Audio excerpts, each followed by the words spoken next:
मैं उस गांव से आता हूं जो 70 के दशक में जमींदारों ने मेरे गांव में 7 मर्डर किया था।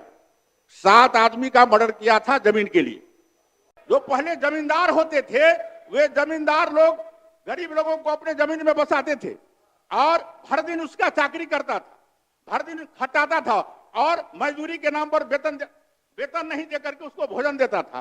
डॉक्टर रामप्रीत पासवान अपना पक्ष रखें। 15 मिनट का समय आपका।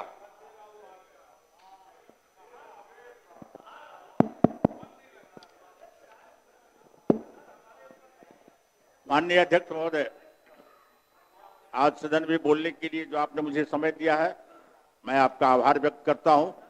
अपने आदरणीय मुख्यमंत्री और दोनों जो है उप मुख्यमंत्री जी का भी मैं आभार व्यक्त करता हूं। साथ ही अपने राजनगर के तमाम मतदाताओं का मैं शुक्रिया अदा करता हूं जो उन्होंने इस सदन में मुझे आज बोलने का मौका दिया है। मैं उसे भी बधाई देता हूं। अध्यक्ष महोदय, मैं सरकार की उपलब्धि राजस्व एवं भूमि सुधार पर बोलने के लिए खड़ा हुआ हूं। मैं हमारी सरकार का जो मांग है उस मांग के समर्थन में मैं खड़ा हूं। इससे पहले जो हमारे विपक्ष के साथी हैं वे डंका बजाते हैं, जो मैंने ये किया वो किया। मैं उनको कुछ गिनाता हूं।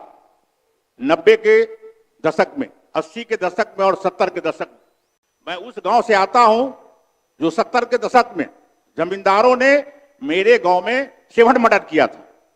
7 आदमी का मर्डर किया था जमीन के लिए। आपके 80 के दशक में, सुन लीजिए मेरी बात भाई साहब, आपको भी जरूरत पर काम आएगा, देखिए। और 90 के दशक में मधुबनी जिला में साहर घाट के निकट मधमापुर में एक बसवा गांव है जहां दलित को जिंदा जला दिया गया जमीन के चलते। उसके घर में आग लगा के जिंदा फेंक दिया गया। जयनगर में एक दलित समाज को जमींदारों ने घर में पेट्रोल छिड़क करके उस व्यक्ति को जिंदा जला दिया गया।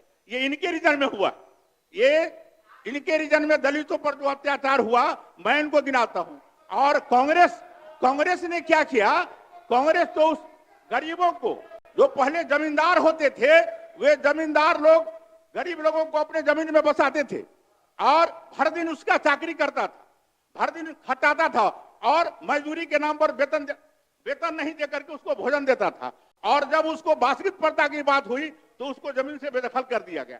पूरे जिंदगी उसके बाबा को, बाप को, बेटा को और पोता को खटाया, अपने जमीन में घर बना के रखा और उसके बाद उसको बेदखल कर दिया, जो अब तुमको जमीन में नहीं रहने देंगे।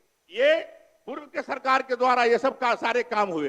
कांग्रेस में और पूर्व के सरकार में घोटाला के सिवा तो कुछ हुआ नहीं। आपने केवल घोटाला ही घोटाला किया, चारा घोटाला किया, वर्दी घोटाला किया, कौन कौन घोटाला नहीं किया। गरीबों को आपने शोषण किया और पूरे गरीब को, जहां तक हम लोगों को याद है जब लालू जी इस राज्य के मुख्यमंत्री हुआ करते थे तो हम लोगों का था कि गरीब का बेटा मुख्यमंत्री बना है, गरीब को न्याय मिलेगा। लेकिन वह न्याय क्या मिला? न्याय मिलने के बगैर उसको केवल प्रताड़ित किया गया।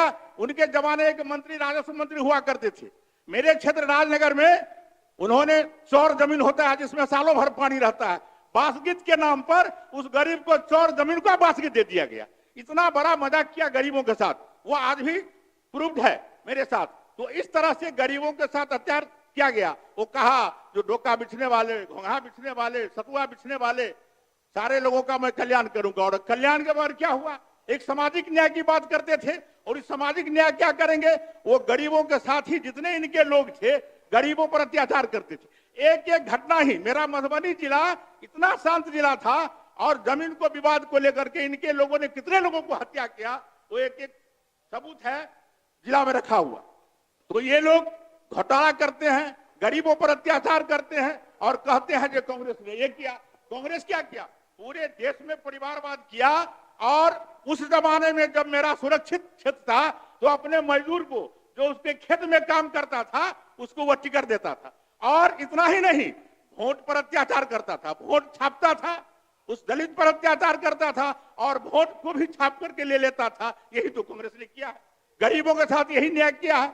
इसलिए जब से हमारी सरकार बनी है तब से विकास की गंगा बही है। आप सड़क देख लीजिए, आप बिजली देख लीजिए, शौचालय देखिए, आप एक एक घर में बिजली है, नल जल योजना, ये लोग कहते हैं कि नल जल योजना, मैं गया था आपके क्षेत्र में जब मैं मंत्री था तो उसको भ्रमण करने के लिए, नल जल योजना आपने उसको गलत किया है। इनके जो भी लोग थे वो वार्ड सदस्य हुआ करते थे। हमारे माननीय मुख्यमंत्री ने सोचा जो मैं ठेकेदार को दूंगा तो वह गलत करेगा, तो वार्ड सदस्य को दिया कमेटी बना के, और सारे वार्ड सदस्य मुखिया ने मिलकर उसको खा लिया, तो क्या करेगा? जो विभाग से काम हुआ वहां अभी नल जल चल रहा है, शौचालय का काम हमने किया है, एक एक घर में गैस देने का काम किया है, हमने गरीबों का काम किया है, और गरीब के हित की बात हमारे माननीय मुख्यमंत्री के द्वारा होता है, हमारे मंत्री के द्वारा होता है, उप मुख्यमंत्री के द्वारा होता है। एक एक काम गरीब का, बच्चे की पढ़ाई, आपके जमाने में बच्चे स्कूल जाते थे और हमारे जमाने में स्कूल बच्चे के बीच में जाते हैं। जहां 10 घर भी दलित समाज का लोग था वहां स्कूल खोलवाने का हमारी सरकार ने काम किया है, और कहीं स्कूल का पता नहीं था, वो पेड़ के नीचे बच्चे पढ़ते थे। लेकिन आज अब गांव में प्रवेश करिएगा तो स्कूल का एक अलग लुक दिखता है, बुझाता है तो गांव में स्कूल है, शिक्षक है उसमें। तो जहां तक शिक्षा देने की बात है, विकास की बात है, तो हम लोगों की सरकार ने किया है। आजादी के बाद कांग्रेसियों ने केवल अपने परिवार का 3600 जो परिवार था इनका, वो अपने परिवार का भरण पोषण किया और गरीब को गरीब बना के रखा, दास बना के रखा। इतना ही नहीं, मैं एक उदाहरण देता हूं आपको। एक जमींदार 1964 ईस्वी में गाड़ी खरीदा था अध्यक्ष महोदय, और एक गरीब का बच्चा उसके गाड़ी पर धूल था तो उंगली से ऐसे खींच दिया, तो उसको तो सोचना चाहिए जो मेरा गर्दा गिर गया, लेकिन उस बच्चे को इतनी मार मारा, वो दलित का बेटा था, उसको पानी चढ़ाना पड़ा। ऐसे जमींदार लोग गरीब पर जाति करते थे। आपके जमाने में गरीब लोग को रख करके आपने उसके पेशाब, मुंह में पेशाब पिलाने का काम किया है, यह भी एक उदाहरण है। और एक एक काम हुआ है, वो आप ही के शासन में हुआ है। इधर देख के बोलिए, इधर देख के बोलिए, बैठ जाइए।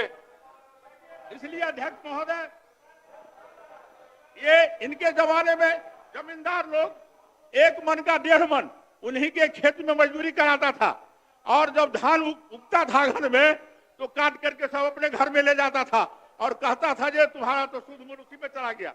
वो प्रतिदिन वह गरीब आदमी कर्जा में डूबा रहता था। लेकिन आज हमारे प्रधानमंत्री और मुख्यमंत्री का सोच है, हर गरीब के घर में हर गरीब को 5 किलो अनाज मिलता है और पूरे शौक से वह भोजन करता है, कहीं उसको भूखे मरने की आवश्यकता नहीं है। इनके राज में गरीब भूखे मरता था, काम नहीं करेगा तो वह मर जाएगा, भूख दवा के बिना गरीब मर जाता था।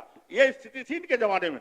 अध्यक्ष महोदय, ये अन्न उपजाने वाले आदमी को उस घर में अन्न नहीं जाता था, जो जमींदार का अन्न उपजाता था उसी के घर में अन्न नहीं जाता था। वे सारे अपने बखारी में जमा करवा लेते थे और उसके बाद कहते थे फिर हमारे यहाँ से तुम कर्जा ले जाओ। ये स्थिति थी गरीबों का। अध्यक्ष महोदय, इनके शासन में ये जमींदारों का जो स्थिति था, रुपया सूद पर लेता था। गरीब के बेटी का ब्याह हो, कोई उद्यापन करना हो, मुंडन करना हो, तो बिना सूद का लोग पैसा नहीं देते थे, और पैसा देने के बावजूद भी वो उसके पास यदि 10 कट्ठा और 15 कट्ठा जमीन था तो पूरा सूद मूर जोड़ करके उसके जमीन को लिखाने का काम करता था। उस गरीब को भूमिहीन बना दिया। ये स्थिति है। अध्यक्ष महोदय, ये गरीबों को जो इन लोगों ने जो शोषण किया है, यही बदला है जो आज ये लोग इतने इस स्थिति में पहुंच गए हैं। बहुत गरीबों का इन लोगों ने शोषण किया है, कांग्रेसियों ने और ये सारे विपक्ष के लोगों ने जो महागठबंधन बना के रखे हुए हैं, पूरा शोषण करने का काम किया। गरीब का हाथ लगा है इनको। अध्यक्ष महोदय, आज सरकार के द्वारा जो भूमि सुधार के लिए बजट में प्रावधान है, तो हमारी सरकार के द्वारा ऑनलाइन दाखिल खारिज की व्यवस्था की गई है। रैयतों को ऑनलाइन माध्यम से लगान भुगतान सुविधा